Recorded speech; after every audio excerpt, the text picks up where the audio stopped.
As ações diretas, e já havia maioria para declarar constitucional tanto a regra de transição quanto a regra definitiva, as ações diretas diziam sobre a constitucionalidade do texto, mas não adentravam a interpretação que foi dada já, e o plenário já definiu essa questão no RE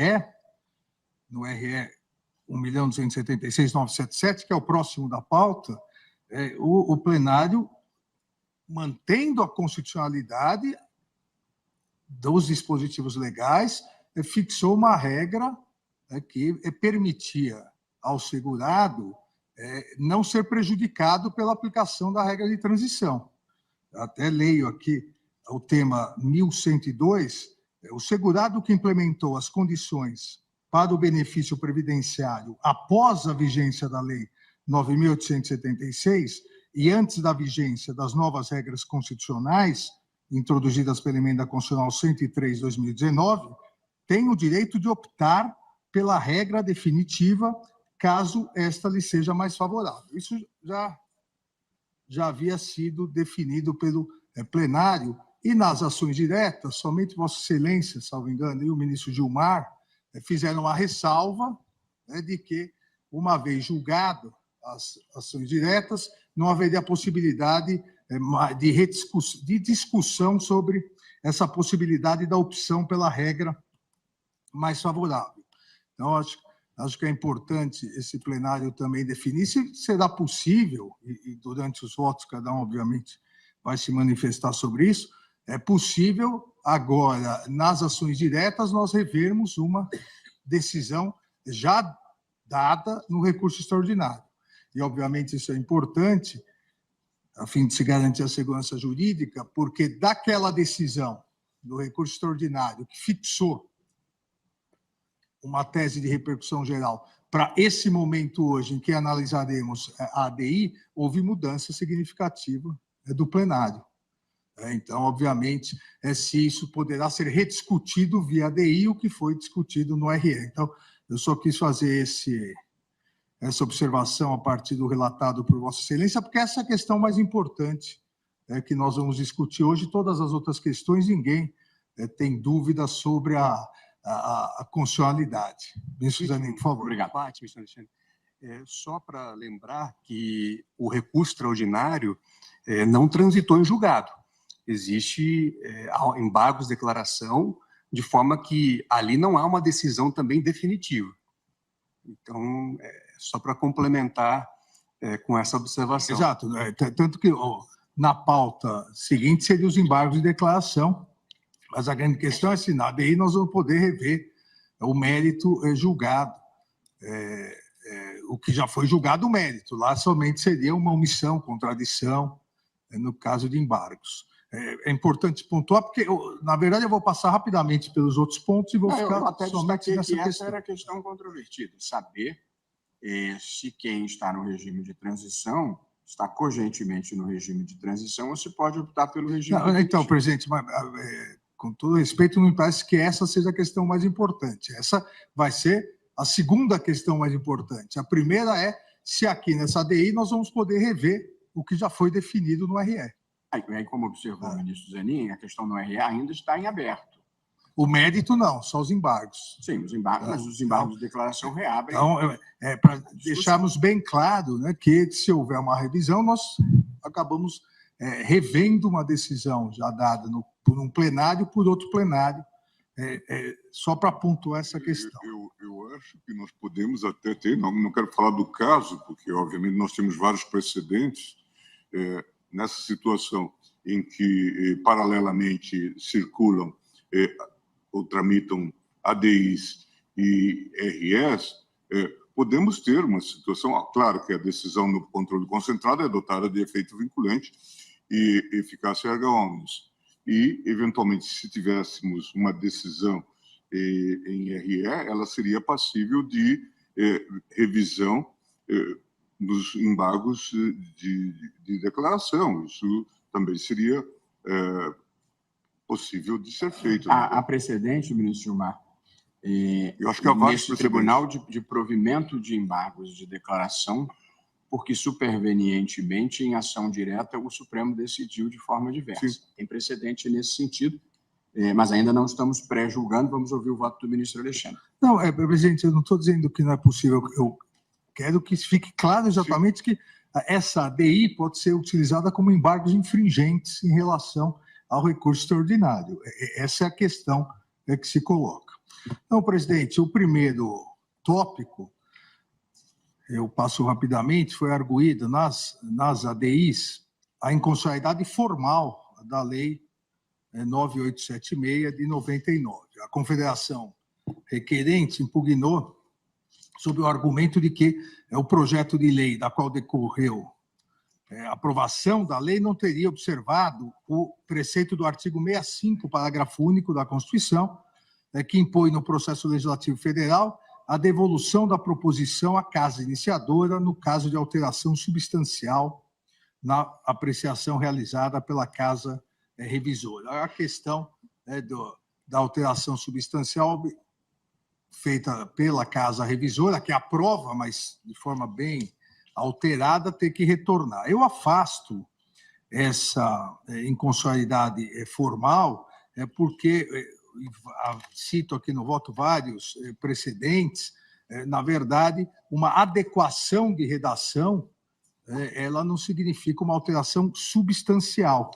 Não é possível aqui constatar, nesse caso, que houve uma alteração substancial na redação. O que houve, e ocorre várias vezes no processo legislativo, um artigo somado com outro, uma emenda substitutiva, uma emenda aglutinativa, sem alterar propriamente o efeito normativo que produzirá a norma após ser aprovada. Então, eu afasto, mantendo, inclusive, o que o plenário da Corte já havia decidido em sede cautelar. O segundo ponto é o período de carência para a concessão do salário maternidade de determinadas seguradas. A impugnação do artigo 25, inciso 3º, e artigo 26, inciso 6º, da Lei 8.213, de 91. Como sabemos, a legislação previdenciária fixou períodos específicos de carência para a concessão de determinados benefícios. Nesse contexto, após a edição da Lei 9876, de 99, houve a necessidade, passou a existir a necessidade de determinadas seguradas, e essas seguradas são aquelas contribuintes individuais, também as seguradas especiais e as seguradas facultativas, que essas seguradas passassem a recolher ao menos 10 contribuições mensais como condição para que pudessem pleitear o salário maternidade, afastando expressamente a carência para as demais categorias de beneficiadas, ou seja, houve esse destaque em relação às contribuintes individuais, às seguradas especiais e às seguradas facultativas. É importante salientar, e esse é um ponto fulcral aqui nessa ADI, que esse dispositivo que estabeleceu isso, na verdade, essa nova alteração, ela não trouxe grandes transformações do que era o dispositivo originário da lei. Então, mesmo após a alteração, e sofreu uma nova alteração com a Lei 13.846 de 2019, o que houve foram pequenas alterações terminológicas, topográficas, continuou havendo a regra da não necessidade do período de carência e a exceção para essas três hipóteses. Os requerentes argumentam que exigir um período de carência nessas hipóteses restritas violaria os preceitos constitucionais consubstanciadores do direito à licença maternidade, igualdade de condições entre trabalhadores urbanos e rurais, da equivalência de benefícios e da proteção constitucional à maternidade. Eu afasto esses argumentos, me parece que o que a Constituição Federal garantiu à mulher trabalhadora, sem prejuízo de sua remuneração ou de seu vínculo empregatício, foi a licença gestante por um período de 120 dias, contemplando de forma expressa as seguradoras empregadas, sejam urbanas, sejam rurais, as trabalhadoras avulsas e, por fim, as empregadas domésticas. Essas previsões foram repetidas pela lei, não há nenhuma excepcionalidade aqui. A legislação infraconstitucional, ao estender o benefício previdenciário a todas as seguradas pertencentes ao regime geral, terminou por abarcar outras categorias para além daquelas previstas na Constituição, alcançando a contribuir aquelas três hipóteses.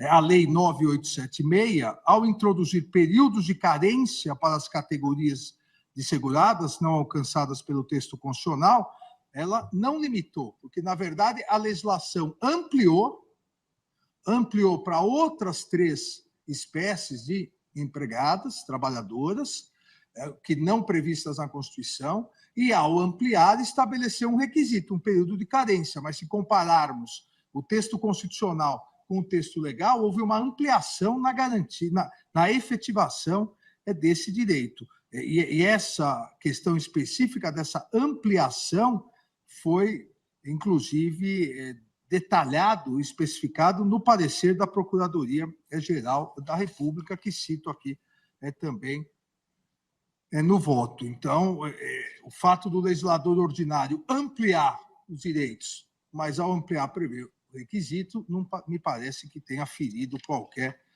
preceito constitucional. Então, também afasto a inconstitucionalidade e julgo constitucionais os artigos 25.3 e 26.6 da Lei 8.213, na redação dada pela Lei 9.876, de 99. O terceiro ponto impugnado é o fator previdenciário, o artigo 29, parágrafos 6º, 7º, 8º e 9º da Lei 8.213, de 91. Aqui, ao introduzir um fator previdenciário à sistemática do regime de previdência, o que se estabeleceu foi uma dinâmica, uma nova dinâmica para a concessão dos benefícios da aposentadoria por idade e da aposentadoria por tempo de contribuição. Se dilatou o tempo de permanência em atividade exigido dos segurados, como contraponto a uma ausência de idade mínima para a obtenção desses benefícios. Então, aquelas hipóteses onde não há uma idade mínima, se estendeu o tempo de permanência em atividade.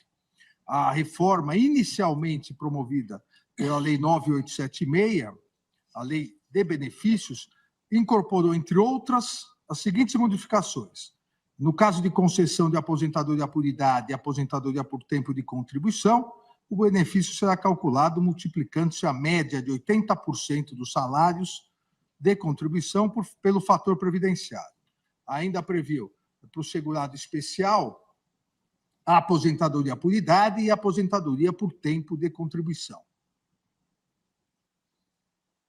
que deveriam também ser calculadas mediante a multiplicação de uma base de cálculo correspondente a essa média de 80% de suas maiores contribuições pelo fator previdenciário.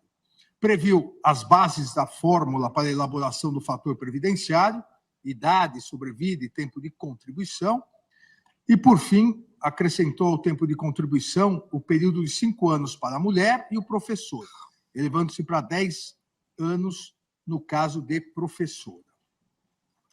O fator previdenciário aqui passou, a partir da reforma, a se colocar como condição obrigatória para a aposentadoria por tempo de contribuição. Mas, como o próprio artigo 7º da Lei 9876 estipulou, se tornou facultativo no caso de aposentadoria por idade. Não houve nenhum prejuízo em relação à aposentadoria por idade, mas, pelo tempo de contribuição, se estabeleceu um fator previdenciário.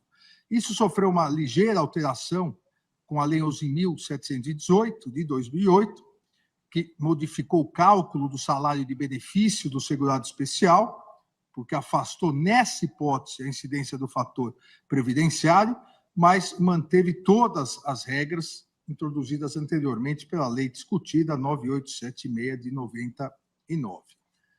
Ainda houve, cito no voto, alteração pela lei 13.183, a previsão facultativa ao segurado prestes a obter a aposentadoria por tempo de contribuição, de afastar a aplicação do fator previdenciário desde que tivesse, era conhecida a regra 85-95, né, desde que tivesse alcançado determinada soma de idade e tempo de contribuição. Aí seria possível afastar o fator previdenciário.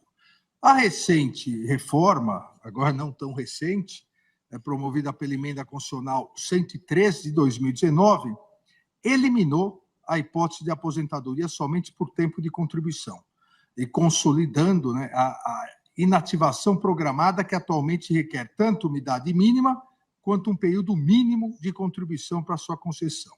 O fator previdenciário, que antes era aplicado de forma obrigatória, no caso de tempo de contribuição, e de maneira facultativa na aposentadoria por idade, subsistiu, contudo, a título de ilustração, na regra de transição aplicada ao segurado, a quem ainda faltasse um pouco, um período, um lapso pequeno para se aposentar por tempo de contribuição. E cito aqui os artigos referentes à nova emenda constitucional. Em síntese, os autores de ambas as ações, o que argumentam é que a sistemática de cálculo introduzida pelo fator previdenciário acabaria por mesclar critérios distintos para a concessão de aposentadoria, violando a vedação de requisitos diferenciados para sua concessão e ofendendo o direito à atualização dos salários de contribuição para o cálculo do benefício, além de promover retrocesso social. Ocorre, presidente, que o Supremo Tribunal Federal, em mais de uma oportunidade, já em várias oportunidades, compreendeu válido o fator previdenciário, tal qual introduzido no sistema securitário pela Lei 9.876, e reconheceu várias vezes, tanto na via concentrada, no controle abstrato de constitucionalidade, quanto em sede de repercussão geral. Relembro aqui sobre a relatoria do ministro Dias Toffoli, a repercussão geral no recurso no RE 1.221.630, onde se afirmou na tese constitucional o fator previdenciário previsto no artigo 29 caput, incisos e parágrafos da Lei 8213 de 91, com a redação dada exatamente pelo artigo 2º, né, da Lei 9.876. Então, isso já havia sido definido pelo Supremo Tribunal Federal em sede de repercussão geral, exatamente porque o elemento discriminador não é inconstitucional. O que se faz é determinada idade, quem não chega àquela, o que se fazia, determinada idade, quem não chega àquela idade e tempo de serviço, é ainda um fator aqui previdenciário importante para adequar idade com tempo de serviço. Então, afasto também a inconstitucionalidade. E, finalmente, presidente, e agora sim, a questão da norma de transição na aplicação do fator previdenciário. O que... E aqui o objeto principal dessa discussão, e a mesma discussão, na verdade, essa norma de transição, artigo 3º, 5º, 6º e 7º da Lei 9.876, já havia obtido 5 votos pela constitucionalidade, na verdade, 7 votos pela constitucionalidade, realmente não há inconstitucionalidade, né, seja na regra definitiva, seja na regra de transição, e dos 7 votos, somente 2, de Vossa Excelência do ministro Gilmar Mendes, acabaram também analisando e assentando que a declaração de constitucionalidade, especificamente do artigo 3º, obstaria a possibilidade de afastar a regra de transição, inclusive nas hipóteses tratadas no recurso extraordinário. Então, a questão a regra de transição é constitucional. Aqui me parece que nem há necessidade de uma discussão maior da regra de transição, é constitucional, porque a regra de transição, desde os debates legislativos passando pelos debates no Supremo Tribunal Federal, no julgamento da repercussão geral, a regra geral, o que ela pretendia, o que ela pretende a regra geral não, a regra de transição, o que ela pretende é beneficiar o segurado. Então, se fez uma regra de transição para que ele não fosse prejudicado em determinados casos. Ocorre que, na aplicação da regra de transição, determinados segurados tiveram prejuízo. E a questão que se coloca, inclusive em relação à constitucionalidade, é se esses que tiveram prejuízo, eles poderiam optar pela regra geral, pela regra definitiva. Então, olha, a regra de transição foi feita para que eu não sofresse um prejuízo. Só que, no meu caso específico, a aplicação dessa regra de transição me prejudicou. Eu opto, então, para regra geral.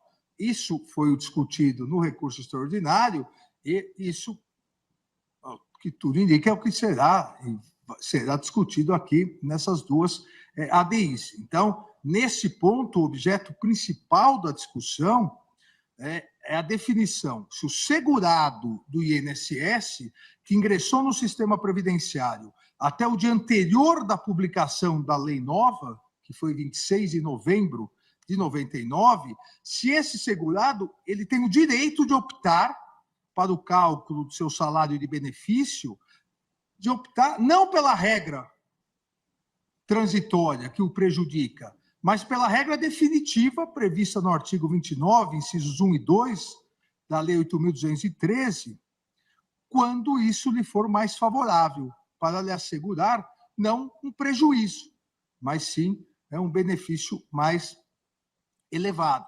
Não há aqui a discussão de se mesclar regras. Essa situação de determinado segurado, vamos aplicar uma parte da lei anterior, outra da lei atual. Não.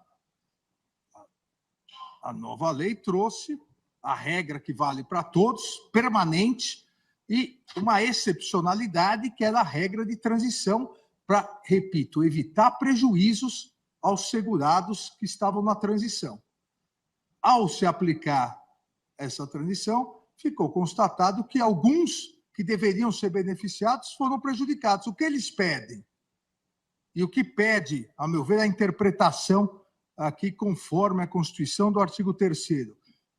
Se a regra de transição veio para impedir prejuízos, e ela gera prejuízos, vamos aplicar a regra permanente. Não vamos inventar uma regra, não vamos para outra lei, não vamos aplicar uma mistura de leis, vamos simplesmente afastar a excepcionalidade que tinha uma única finalidade: impedir prejuízo. Se ela não está cumprindo a sua finalidade, que se dê opção ao segurado de pedir a aplicação normal para a regra permanente, que seria aplicado para todos.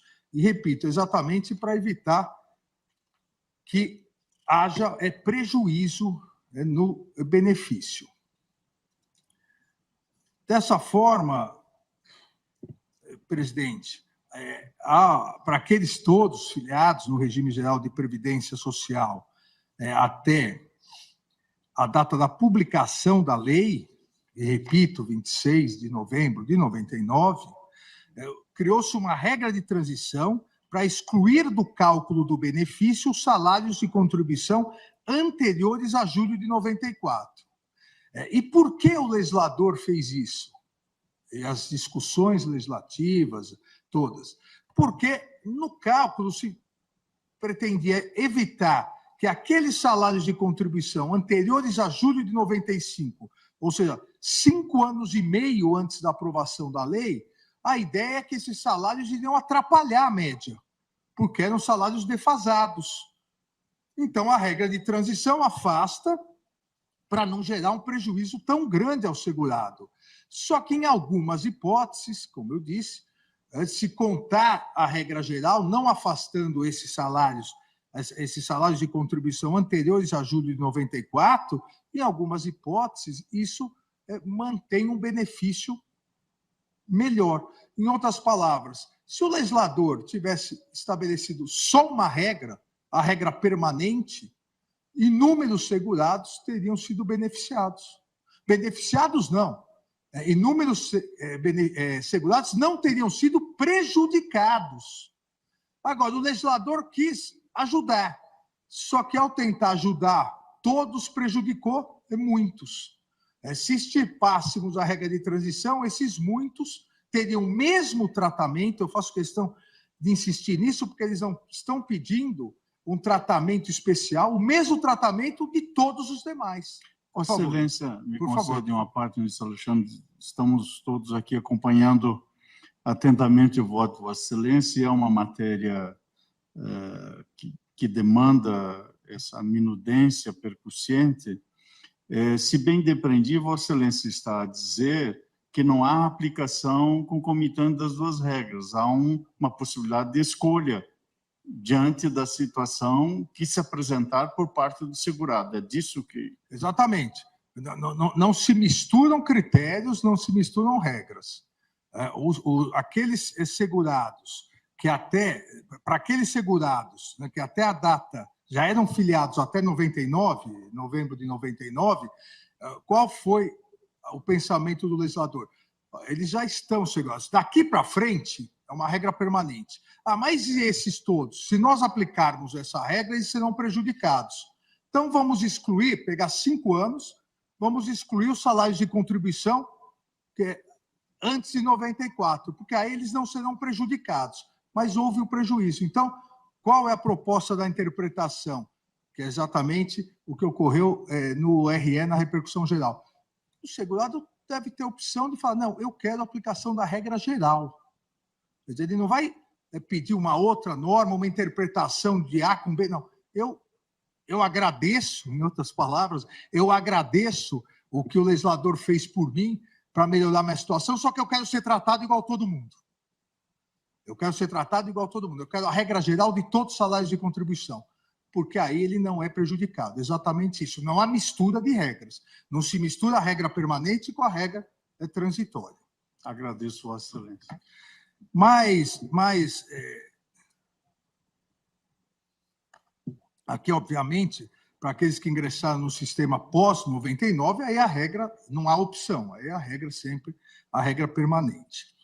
Mais recentemente, a reforma da Previdência, né, já citada emenda constitucional 103, de 12/11 de 2019, estabeleceu que esse limite fixado em julho de 94, que era a regra transitória, passasse a ser regra permanente até que a lei disciplinasse a matéria. E cito aqui o artigo 26. Na exposição de motivos do projeto de lei 1527, 99, convertido na lei 9.876, também de 99, a que estamos discutindo, esclareceu, veja, ministro Fachin, o porquê dessa exclusão antes de 94. A exposição de motivos fez questão de esclarecer que a intenção da regra de transição, ao excluir as contribuições anteriores a julho de 94, a intenção era preservar o valor das aposentadorias dos efeitos deletérios dos altos índices de inflação do período anterior a tal marco. Então, uma bondade que acabou virando uma maldade em muitos casos, não em todos os casos, mas, e no meu voto na repercussão geral, eu demonstrei uma bondade que se pretendia ao afastar os salários de contribuição antes de 94, em virtude da alta inflação, uma bondade que, para os casos onde o valor da aposentadoria é menor, essa bondade virou maldade. Para os valores maiores, todos os valores maiores dos segurados, eles optam pela regra de transição. Os valores menores, até 1.300, os valores menores que foram prejudicados. Porque o legislador, ele fez na média, ele contou na média. E na média, realmente, presidente, na média, a regra de transição seria boa para todos. Na hora que aplicou no mundo real, os valores mais altos dos segurados optaram não porque não havia possibilidade de opção, mas foram beneficiados realmente, os valores mais baixos não. Então, o que eles pretendem é, me aplique, a bondade não serviu, me aplique a regra geral, me aplique a maldade geral, vamos dizer assim. Por favor, ministro. Peço desculpas a Vossa Excelência, me dispares, mas, portanto, depreendendo que Vossa Excelência está sustentando que não há contradição entre o que a maioria lançou o voto no recurso extraordinário e a matéria que é objeto dessas ADIs. Portanto, lá nada arrasta a compreensão para o julgamento dessas ações. Exatamente. No momento inicial, nada, porque na ADI, o que foi pedido, o que estamos julgando é a regra de transição é constitucional, especificamente o artigo 3º, e já a grande maioria já tinha dito, é constitucional. Na repercussão geral, nós, por maioria, 6-5, dissemos, na verdade, os 11 disseram, o artigo 3º é constitucional. Exatamente da mesma maneira que estamos a fazer aqui. Só que, dissemos, a regra de transição é constitucional, mas, quando a regra de transição não for benéfica, na verdade, quando a regra de transição prejudicar o segurado, ele tem a opção pela permanente. Não retira a constitucionalidade da regra de transição. Porque, eu volto aqui a insistir, a exposição de motivos e toda a discussão no processo legislativo, tanto a exposição de motivo quanto a discussão, foram muito claras em dizer, antes de 94, antes de julho de 94, a inflação era muito grande. Então, isso vai prejudicar o segurado.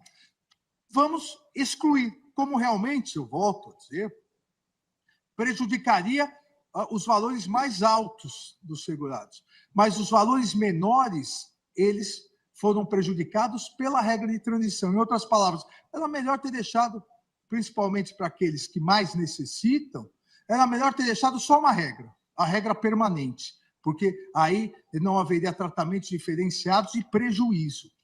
E eu cito aqui expressamente a exposição de motivos que diz, uma das mudanças mais importantes introduzidas, aqui é a exposição de motivos, uma das mudanças mais importantes introduzidas pelo projeto de lei refere-se à ampliação do período de contribuição computado para efeito de cálculo do valor de benefícios. Propõe-se que ele cubra o período decorrido desde julho de 94 até o momento da aposentadoria, para os que se aposentarem a partir da promulgação desse projeto de lei. E aqui o importante. O referido período de contribuição será progressivamente ampliado até abranger toda a trajetória salarial dos futuros aposentados. O período arbitrado, inicialmente, coincide com um período de reduzidos níveis de inflação, como o Plano Real, o que permite minimizar eventuais distorções causadas pelo processo inflacionário nos rendimentos dos trabalhadores. Essa era a ideia. Essa foi a ratio do legislador para a regra de transição.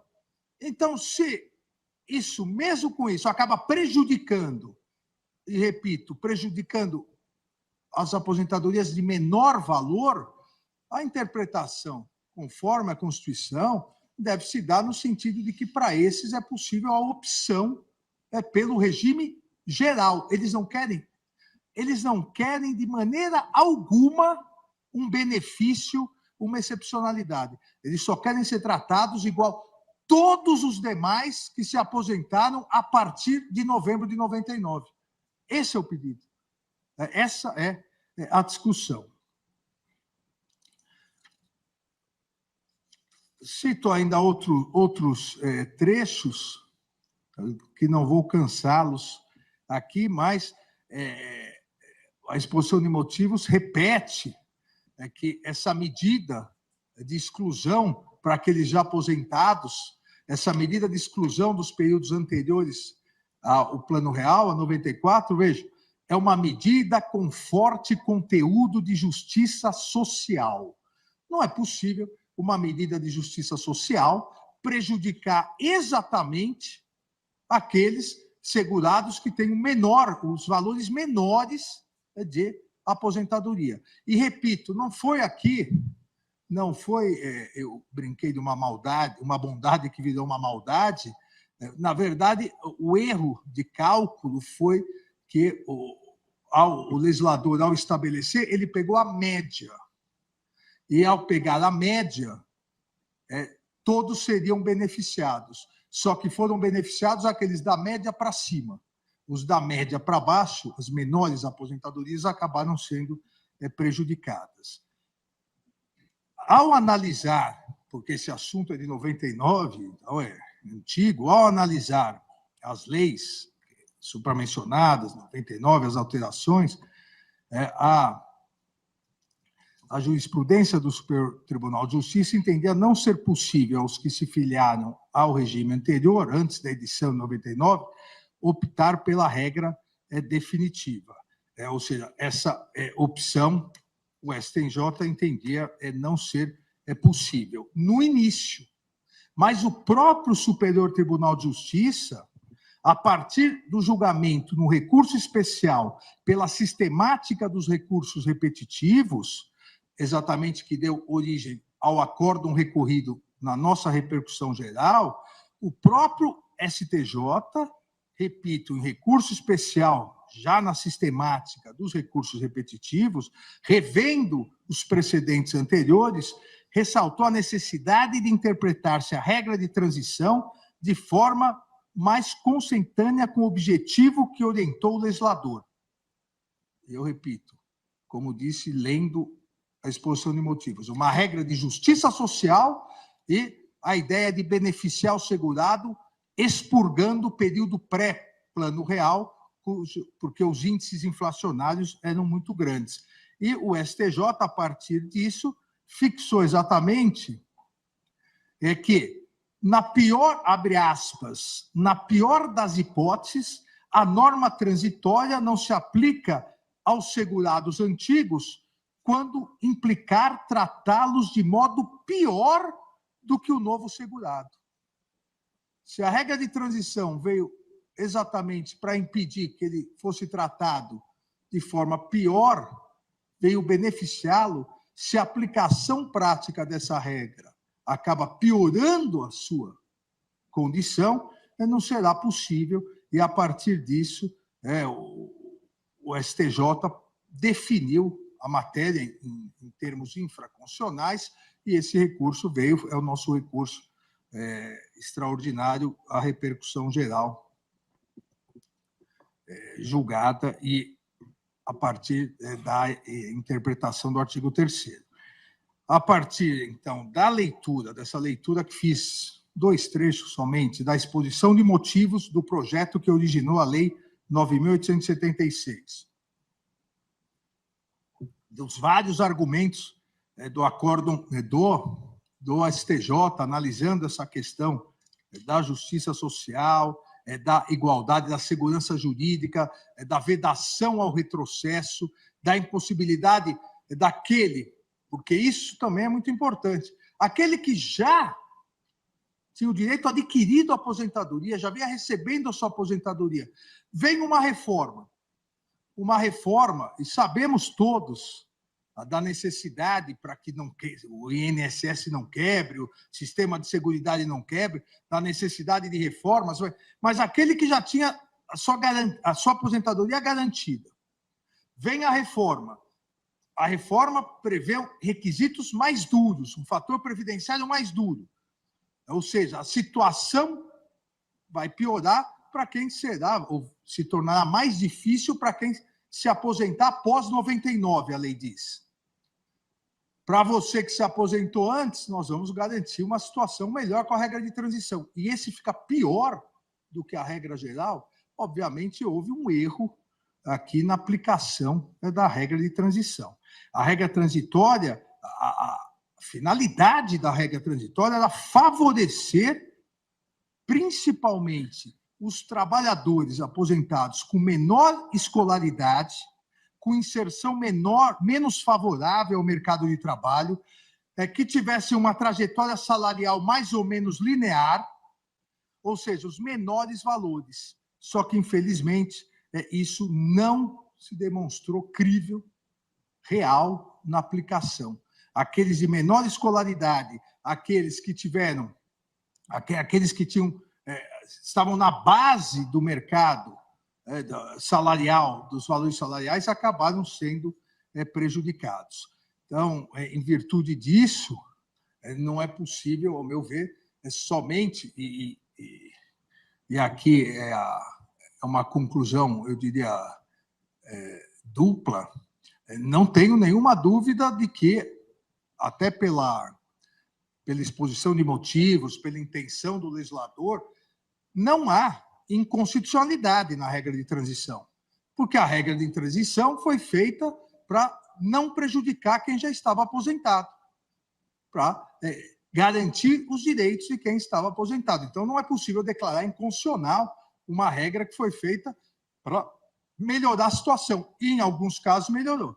Agora, aqui não se discute a constitucionalidade somente, mas a sua aplicabilidade. Na hipótese em que a situação do segurado piora, então, nessa hipótese, ele tem o direito constitucional de garantir o seu direito, a sua segurança jurídica, evitar o retrocesso social. Ele tem o direito e vejam, ele tem o direito não a exigir regras que já foram revogadas, ele tem o direito a uma opção simples.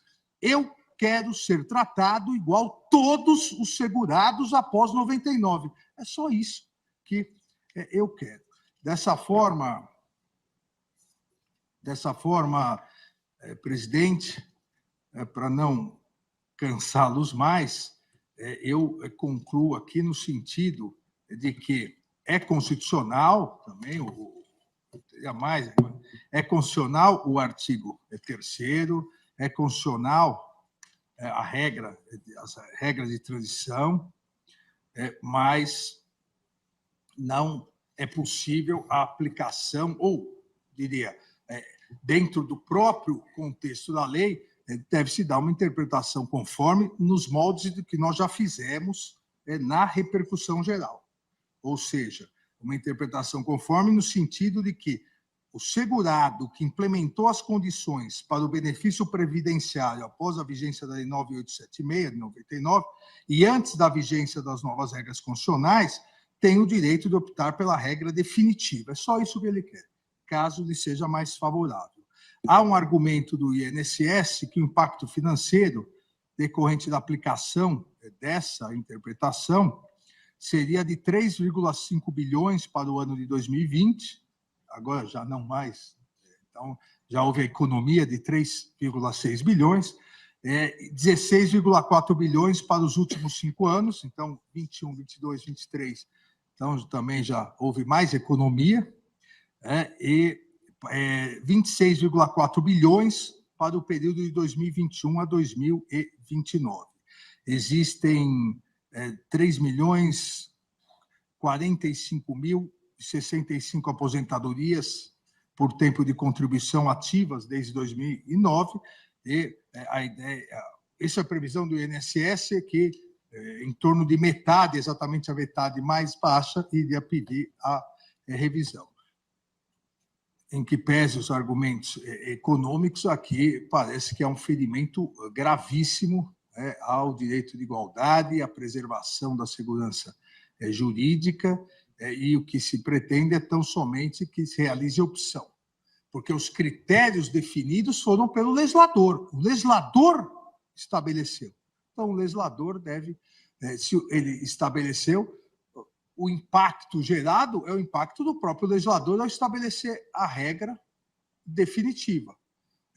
O impacto seria muito maior se o legislador tivesse acertado, porque a regra de transição, o impacto seria maior ainda. O que houve realmente foi um erro na aplicação.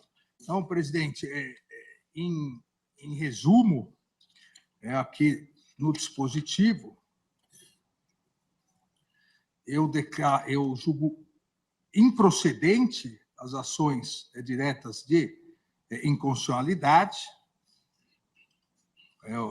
tanto a 2111 e a 2110, 111, aí acompanhando o relator, ministro Nunes Marques, ele julgou improcedente também, de modo a declarar a constitucionalidade dos artigos 3º, 5º, 6º, 7º e 9º da Lei 9.876, bem como dos artigos 25, 26, 29 e 67 da Lei 8.213, de 91, na redação que lhes foi conferida pela Lei 9.876, em relação ao artigo 3º, com essa interpretação conforme de que o segurado que implementou as condições para o benefício previdenciário após a vigência da Lei 9.876 e antes da vigência das novas regras constitucionais introduzidas pela Emenda 103/2019, tem o direito de optar pela regra definitiva, caso essa lhe seja mais favorável. É exatamente o texto aprovado pelo plenário na repercussão geral. Obrigado, presidente.